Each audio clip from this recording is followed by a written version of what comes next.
La ilaha illallah Muhammadun Rasulullah alaihi salatullah wa alihi wal Assalamualaikum warahmatullahi wabarakatuh. Pada kesempatan yang berbahagia ini kita akan membacakan kisah yang termaktub dalam kitab Sirah Nabawiyah bagian ke-1. Jazirah Arab itu sebenarnya tidak hanya terdiri atas gurun pasir. Ada banyak tanah subur yang telah dihuni sejak lama. Tanah-tanah subur itu terutama terletak di daerah pantai seperti Yaman, Yamamah, Hadramaut, dan Ahsa. Adapun di bagian tengah Jazirah Arab ada sebuah wilayah subur lain bernama Najd. Najd dan Yamamah juga terkenal sebagai penghasil gandum. Demikian banyak gandum yang dihasilkan, sehingga konon mampu memenuhi kebutuhan seluruh penduduk Jazirah Arab. Yang ketika Nabi Muhammad SAW dilahirkan, penduduknya berjumlah sekitar 10-12 juta jiwa. Di kota Madinah, terdapat bukit-bukit yang baik untuk ditanami. Sementara itu, kota Taif terkenal karena buah-buahannya. Di luar daerah-daerah subur, Jazirah Arab dipenuhi gunung dan batu-batu yang besar. Tidak ada sungai yang mengalir dan suhu udaranya sangat panas. Karenanya, penduduk Arab umumnya suka mengembara. Mereka suka berpindah ke tempat mana saja yang dapat memenuhi keperluan hidup sehari-hari bersama hewan-hewan ternak mereka. Unta adalah kendaraan yang sangat diandalkan penduduk gurun pasir. Ia dapat mengarungi gurun selama 17 hari tanpa minum.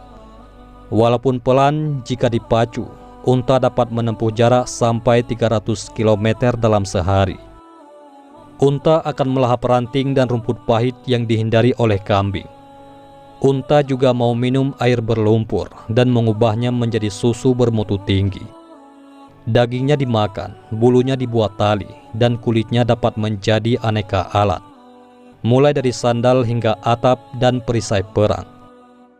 Kukunya dibakar dan diolah menjadi tepung untuk obat luka atau adonan kue. Adapun kotorannya dapat dipakai sebagai bahan bakar. Unta adalah karunia Allah Subhanahu wa Ta'ala untuk penduduk gurun pasir. Di kota Mekah inilah terletak Ka'bah, yaitu Baitullah. Ke arah Ka'bahlah seluruh muslim di dunia menghadapkan diri jika sedang sholat. Di kota Mekah inilah Nabi Muhammad SAW dilahirkan. Kota Mekah adalah sebuah lembah yang tidak begitu luas, yakni di tengah lautan pasir. Bukit-bukit mengurung lembah ini rapat-rapat, sehingga cuma ada 3 jalan untuk keluar dan masuk Mekah. Jalan pertama yakni menuju Yaman, jalan kedua menuju ke Laut Merah, dan jalan yang ketiga yaitu menuju ke Palestina. Ribuan tahun yang lalu, lembah Mekah hanyalah sebuah tempat persinggahan rombongan kafilah, baik yang datang dari Yaman menuju Palestina maupun sebaliknya. Namun Nabi Ismail alaihissalamlah yang pertama kali membuat Mekah menjadi sebuah kota. Penduduk asli Jazirah Arab adalah suku Badui. Pakaian mereka longgar, hangat pada musim dingin dan sejuk pada musim panas. Pakaian ini menjaga kulit dari sengatan matahari serta angin kencang. Pada zaman para nabi, pakaian ini terdiri atas 2 helai.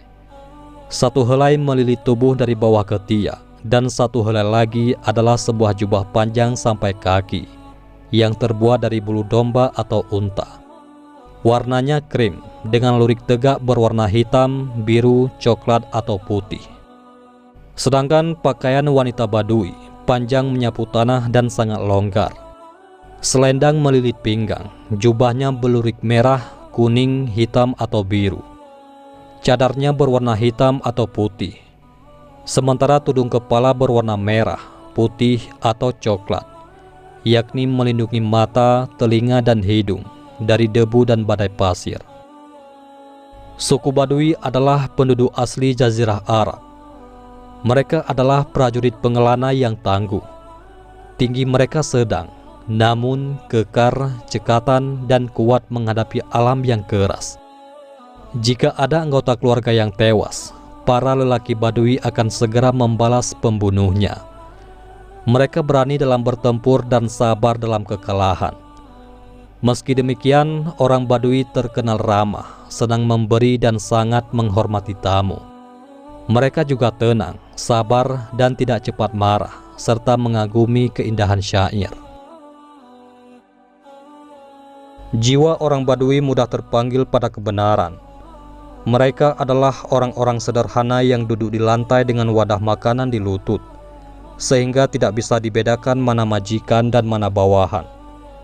Kepada orang-orang inilah Nabi Muhammad SAW diutus. Berkat bimbingan Nabi Muhammad SAW, orang-orang Badui dari padang pasir yang sunyi ini mampu mengguncang dunia. Merekalah yang akhirnya menyebarkan agama Islam ke seluruh dunia dan membangun umat Islam menjadi umat yang besar dan dihormati. Namun jauh sebelum penyebaran ke penjuru bumi, perjalanan umat Islam di Jazirah Arab dimulai oleh kisah Nabi Ibrahim alaihissalam. Beliau adalah leluhur Nabi Muhammad SAW.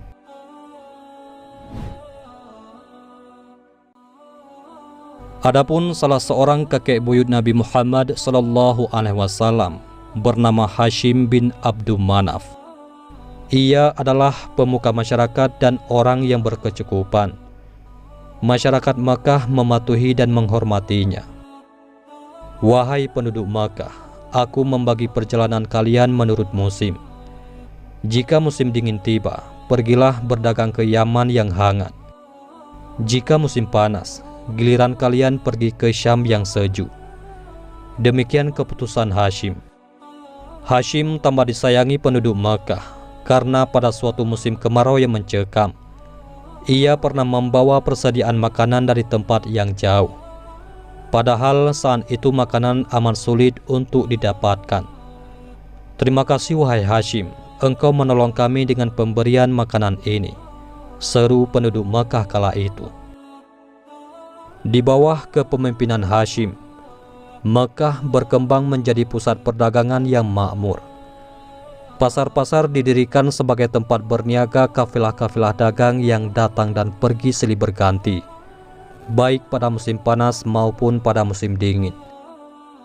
Demikian pandainya penduduk Makkah berdagang, sampai-sampai tidak ada pihak lain yang mampu menyaingi mereka.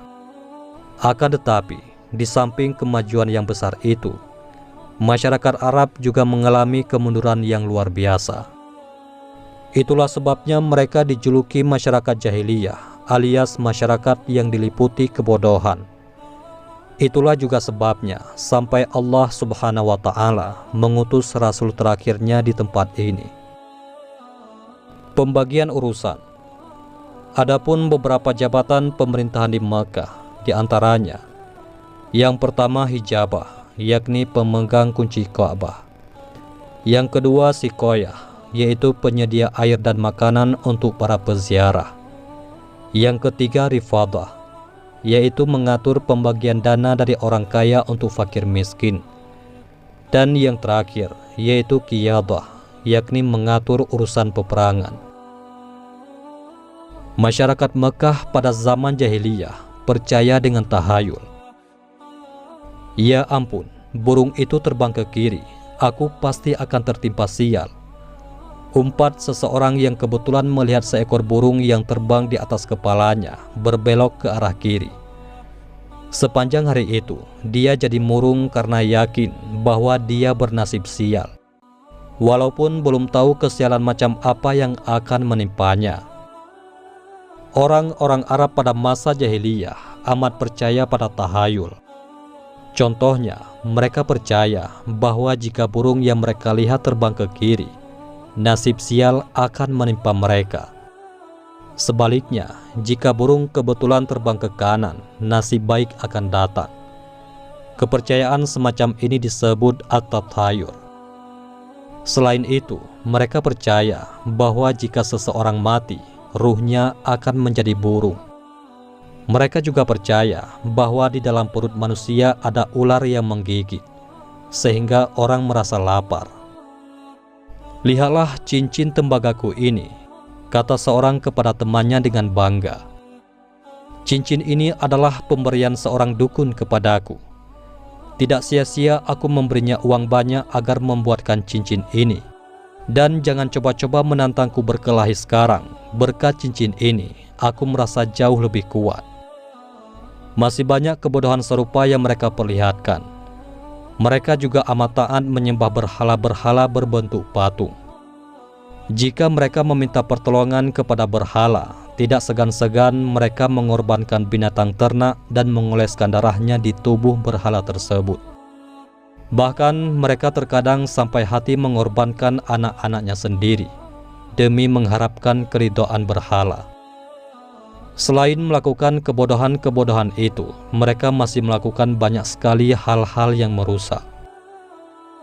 Awal mula penyembahan berhala di Mekah terjadi ketika seorang bernama Ammar bin Luhai membawa berhala besar bernama Hubal yang dibelinya dari daerah Syam. Di Mekah, berhala Hubal ditaruh di Ka'bah dan disuruhnya orang-orang datang menyembahnya. Menjelang penaklukan Mekah oleh Nabi Muhammad SAW, Ka'bah dipenuhi oleh 360 berhala yang terbuat dari batu, kayu, perak, bahkan dari emas. Bangsa Arab pada masa itu sangat gemar meminum khamar. Hampir semua orang adalah peminum, kecuali beberapa saja yang tidak. Para pelayan datang membawakan baki dan botol-botol minuman. Orang-orang berkumpul sambil tertawa, dan para penari disambut dengan tepukan serta sorak-sorai. Ketika minuman mulai membuat mereka mabuk, seseorang berseru, "Bawakan alat-alat judi kemari." Maka orang pun membawakan alat-alat judi, berupa bilah-bilah kayu dan sebuah kantung kulit. Beberapa ekor unta dipotong, dan yang kalah berjudi harus membayar unta-unta tersebut. Selain berjudi dengan memotong unta, mereka juga berjudi dengan bermacam-macam cara. Demikianlah, minum sambil berjudi adalah kebiasaan yang amat digemari oleh bangsa Arab saat itu. Bahkan setelah Nabi Muhammad SAW mengajarkan Islam, masih banyak pemeluk baru agama Islam yang suka meminum khamar. Sampai turunlah perintah Allah Subhanahu wa Ta'ala yang berangsur-angsur yang mengharamkan minuman keras. Sedangkan mencuri dan merampok saat itu adalah hal yang biasa. Hanya sebagian kecil saja orang yang tidak pernah melakukannya. Perampok pun bukan cuma mengincar harta dan benda, tetapi juga orang yang dirampok. Perampok biasanya menjadikan orang-orang yang telah dirampoknya menjadi tawanan dan budak belian. Saat itu perilaku bangsa Arab amat kejam sampai melewati batas pri kemanusiaan. Anak-anak perempuannya sendiri mereka bunuh. Ada yang dikubur hidup-hidup ke dalam tanah. Ada pula yang ditaruh dalam tong dan diluncurkan dari tempat yang sangat tinggi. Mereka malu jika mempunyai anak perempuan. Mereka juga suka menyiksa binatang. Jika seseorang mati, keluarganya mengikat unta di atas kuburan dan tidak memberikan makan serta minum sampai si unta mati. Mereka beranggapan bahwa unta itu kelak akan menjadi tunggangan si mati. Adapun musuh yang tertangkap diperlakukan sangat kejam. Mereka biasanya mengikat musuh pada seekor kuda dan membiarkan kuda tersebut berlari, sehingga orang yang diikat itu mati terseret-seret. Telinga atau hidung musuh yang kalah dijadikan kalung, serta tengkoraknya dijadikan tempat minum arak. Orang jahiliyah juga tidak mengenal sopan santun. Mereka biasanya berkeliling Ka'bah tanpa memakai pakaian.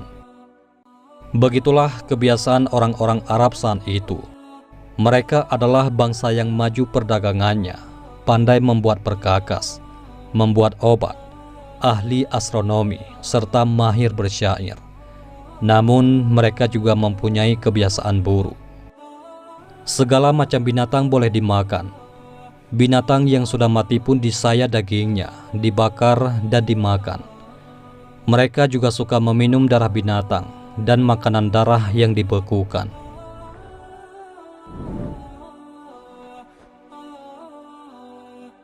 Suatu hari Hashim pergi berdagang menuju Syam. Ketika melewati Yasrib, di kemudian hari disebut Madinah, Hashim melihat seorang wanita baik-baik dan terpandang. "Siapakah wanita itu?" tanya Hashim kepada orang-orang Yasrib. "Dia adalah Salma binti Amar. Suaminya telah tiada, kini dia seorang janda." Mendengar itu, Hashim melamar Salma dan Salma pun menerimanya. Mereka lalu menikah. Hashim tinggal di Yasrib beberapa lama.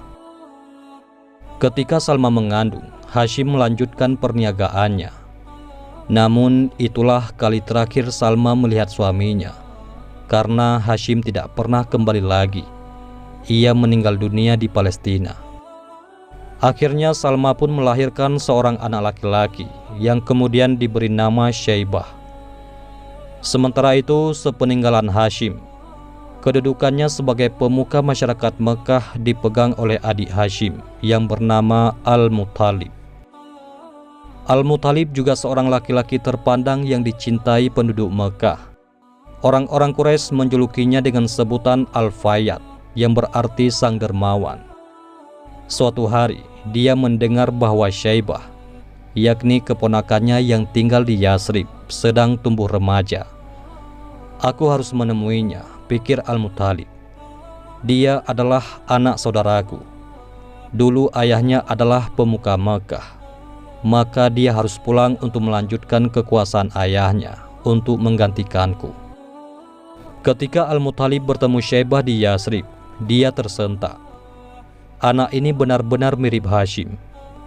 "Mari nak, ikut paman ke Mekah," peluk Al-Muttalib. "Tetapi jika ibu tidak mengizinkan pergi, aku tetap akan tinggal di sini," jawab Syaibah. Adapun nama Syaibah diberikan karena ada rambut putih atau uban di kepalanya sejak dia kecil.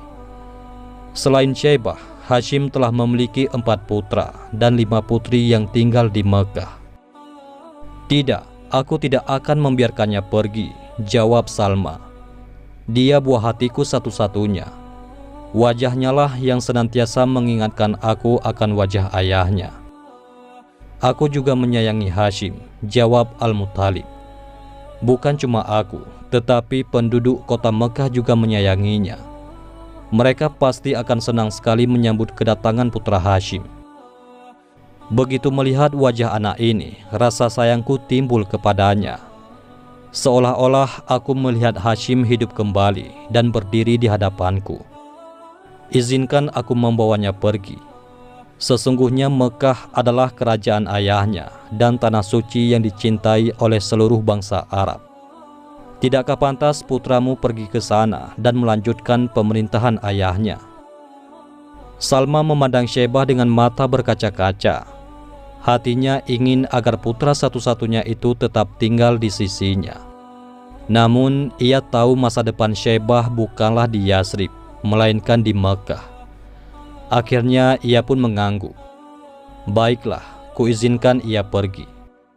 Dengan amat gembira, Al-Muttalib pun mengajak keponakannya itu untuk pulang. Kemudian Syaibah duduk membonceng unta di belakang pamannya. Ketika mereka tiba di Mekah, orang-orang menyangka bahwa anak yang duduk di belakang Al-Muttalib adalah seorang budak yang baru dibeli. Abdul Muttalib atau budaknya Al-Muttalib panggil mereka kepada Syaibah. "Celaka kalian, dia bukan budakku, dia adalah anak saudaraku, yakni anak Hashim." Namun orang-orang terlanjur menyebutnya demikian, sehingga akhirnya nama Syaibah pun terlupakan. Setelah itu, beliau dikenal dengan nama Abdul Muttalib. Beliau kelak menjadi kakek Nabi Muhammad SAW. Setelah tumbuh dewasa, Abdul Muttalib, yakni Syaibah bin Hashim, menjadi seorang pemuka Mekah sebagaimana ayahnya. Sementara itu, ketika Hashim meninggal, hartanya dikuasai oleh Naufal, yakni adiknya yang terkecil. Setelah dewasa, Abdul Muttalib hendak meminta harta ayahnya, tetapi Naufal menolak. Abdul Muthalib pun meminta bantuan kerabat ibunya yang tinggal di Yasrib. Orang-orang Yasrib mengirimkan 80 pasukan berkuda. Naufal pun ketakutan dan menyerahkan harta Hashim kepada Abdul Muthalib. Adapun pada zaman pemerintahannya, Abdul Muthalib melakukan sebuah perbuatan yang akan dikenang orang sepanjang zaman. Abdul Muthalib adalah pengurus air dan makanan bagi tamu-tamu yang datang ke Mekah. Ratusan tahun yang lalu, sumur Zam-Zam tertimbun, sehingga air harus didatangkan dari beberapa sumur yang terpencar di Mekah. Saat itu sumur Zam-Zam telah terkubur dan dilupakan orang selama ratusan tahun. Namun Abdul Muthalib tidak pernah lupa pada sejarah Mekah, bahwa dulu pernah ada mata air yang menghidupi Mekah. Mata air yang memancar keluar oleh kaki Nabi Ismail. Aku harus menemukannya, pikir Abdul Muthalib. Aku harus menemukan kembali sumur Zam-Zam yang telah dilupakan oleh orang. Apalagi aku bertugas menyediakan air dan makanan bagi penduduk Mekah. Pikiran seperti itu tidak pernah hilang dari benaknya. Aku harus menemukannya. Aku harus menemukannya. Setelah itu Abdul Muthalib mengambil tembilang, yaitu alat untuk menggali bertangkai panjang. Dan beliau memanggil putra satu-satunya. Harits, temani ayah mencari dan menggali kembali sumur Zam-Zam. Harits mengangguk. Kemudian mereka mulai mencari di mana dulu letak mata air Zam-Zam itu berada. Setelah beberapa kali mencoba menggali di beberapa tempat, sumur Zam-Zam tidak juga ditemukan. Wahai ayah, mungkin sumur Zam-Zam memang telah hilang, kata Harits. Tidak wahai anakku, ayah yakin sumur itu masih ada. Kita harus menemukannya. Orang-orang Mekah akan hidup lebih baik jika sumur Zam-Zam ada di tengah kita. Dengan gigih, keduanya pun terus mencari sumur Zam-Zam.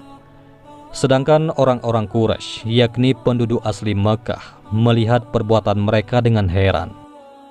Mengapa engkau masih terus menggali, wahai Abdul Muthalib? Bukankah dulu nenek moyang kita, yaitu Mu'azzaz bin Amr, pernah menggalinya, tapi tidak berhasil? Abdul Muthalib menaruh tembilangnya dan beliau pun memilih untuk beristirahat. Ya, ratusan tahun yang lalu, Mu'azzaz bin Amr, yaitu mertua Nabi Ismail alaihissalam, pernah mencoba menggali Zam-Zam, tetapi tidak berhasil. Padahal saat itu Mu'azzaz telah mempersembahkan sesaji berupa pedang dan pelana berpangkal emas agar sumur Zam-Zam ditemukan. Kemudian Abdul Muthalib bernazar, kalau saja aku mempunyai 10 anak laki-laki, kemudian setelah semuanya dewasa, aku tidak memperoleh anak lagi seperti ketika sedang menggali sumur Zam-Zam, maka salah seorang di antara 10 anak itu akan kusembelih di Ka'bah sebagai kurban untuk Tuhan. Ternyata takdir memang menentukan demikian. Abdul Muthalib akhirnya dikaruniai 10 anak laki-laki. Setelah semua anaknya beranjak dewasa, beliau tidak memperoleh anak lagi. Maka dipanggilnya ke 10 anak itu, termasuk si bungsu, yakni Abdullah, yang amat disayangi dan dicintainya. Aku pernah bernazar untuk menyembelih salah seorang di antara kalian jika Tuhan memberiku 10 anak laki-laki. Ke-10 anaknya terdiam, memahami persoalan itu, sambil melihat kebingungan yang luar biasa di mata ayah mereka yang berkaca-kaca. Namun aku tidak bisa menentukan siapa di antara kalian yang harus kusembelih. Oleh karena itu, aku berniat memanggil Jurukid untuk menentukannya. Di hadapan patung dewa tertinggi Ka'bah, Jurukid meminta setiap anak menulis namanya masing-masing di atas anak panah. Kemudian ia mengadu anak panah tersebut di hadapan berhala Hubal. Nama yang keluar adalah Abdullah. Melihat itu, serentak orang-orang Quraisy datang dan melarangnya melakukan perbuatan itu. Batalkan keinginanmu, wahai Abdul Muthalib. Mohon ampunlah kepada Hubal supaya kamu bisa membatalkan nazarmu. Malam harinya, dengan tubuh lelah, Abdul Muthalib tertidur. Tiba-tiba dalam tidurnya, dia bermimpi mendengar suara yang bergema berulang-ulang. Temukan sumur Zam-Zam itu, wahai Abdul Muthalib. Temukan sumur Zam-Zam, temukan. Abdul Muthalib terbangun dengan keyakinan dan semangat baru. Keesokan harinya, dia mengajak Harits untuk menggali dan menggali lebih giat. Rasa heran orang-orang Quraisy yang melihatnya berubah menjadi tawa. Kasihan Abdul Muthalib, mungkin dia sudah kehilangan akal sehatnya, kata mereka satu sama lain. Suatu saat ketika mereka sedang menggali di antara berhala Isaf dan Naila, air membersih. Air, Harits, lihat ada air, seru Abdul Muthalib saking kagetnya. Ayo kita gali terus wahai ayah. Ketika mereka menggali lebih dalam, tampaklah pedang-pedang dan pelana emas yang pernah ditaruh oleh Muzzaz bin Amr dahulu. Melihat penemuan itu, orang-orang Quraisy pun datang berbondong-bondong. Abdul Muthalib, mari kita berbagi air dan harta emas itu, pinta mereka. Tidak, tetapi marilah kita mengadu nasib di antara aku dan kamu, sekalian dengan permainan kids, yakni anak panah. 2 anak panah buat Ka'bah, 2 buat aku, dan 2 buat kamu. Kalau anak panah itu keluar, dia mendapat bagian. Kalau tidak, dia tidak mendapat apa-apa. Usul ini disetujui. Jurukid mengundinya di tengah-tengah berhala di depan Ka'bah. Ternyata, anak panah Quraisy tidak ada yang keluar. Pemenangnya adalah Abdul Muthalib dan Ka'bah. Oleh karena itu, Abdul Muthalib dapat meneruskan tugasnya mengurus air dan keperluan para tamu Mekah setelah sumur Zam-Zam memancar kembali. Mengingat beratnya tugas itu, Abdul Muthalib sangat ingin agar dia mempunyai banyak anak laki-laki yang dapat membantunya. Abdul Muthalib memasang pedang-pedang itu di pintu Ka'bah, sedangkan pelana-pelana emas ditaruh di dalam rumah suci itu sebagai perhiasan. Wallahu a'lam bissawab. Mudah-mudahan ini semua bermanfaat. Wabillahi taufik wal hidayah. Wassalamualaikum warahmatullahi wabarakatuh.